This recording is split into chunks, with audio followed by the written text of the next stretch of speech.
Се одбројува ситно до финалето на УЕФА во Скопје. Еуфоријата е најизразена на плоштадот Македонија. Таму ќе биде лоцирана неутралната фан зона, која што ќе биде отворена утре и во вторник од 11 до 19 часот. Посетителите ќе имаат прилика да се сликаат со легендарните трофеи на УЕФА, а ќе можат и да го тестираат своето знаење за фудбалот и да освојат символични награди. Трофеите ќе бидат изложени утре од 11 до 19 часот и во вторник од 11 до 16 часот. Како што е најавено, навивачите на Манчестер Юнајтед ќе се собираат околу споменикот на Мајка Тереза, а збирното место на фановите на Реал Мадрид ќе биде плоштадот Филип II.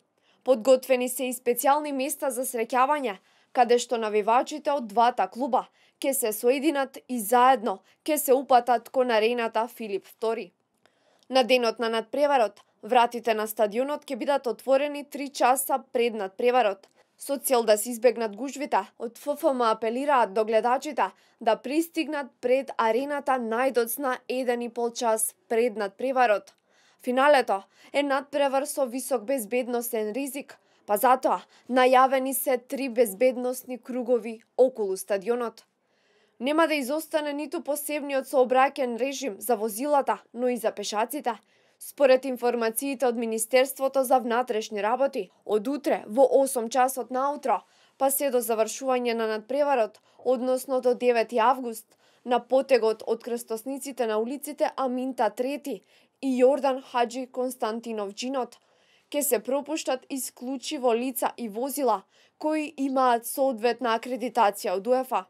На денот на надпреварот не е исклучена ниту можноста од затворање за сообраќај и на булеварот Илинден, на потегот од објектот на владата до крстосницата со улицата Рузвелтова.